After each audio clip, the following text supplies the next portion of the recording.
Guys, ganito magbilog ng alambre oh. So, isuot mo sa tubo. Ganyan. Diba ganyan. Tuwid mo yan, tapos ibalik. Para bumilog siya.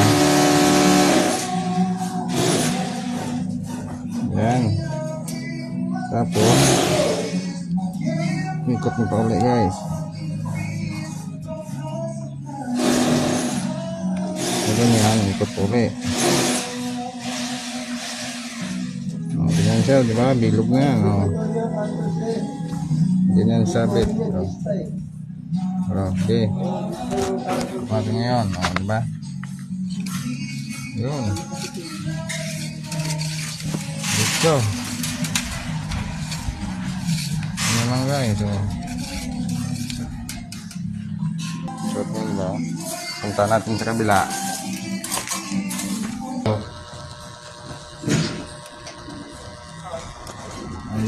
Bye, malapit na. Sige. Diba, lasot? Yun lang. Okay. Sige. Mando.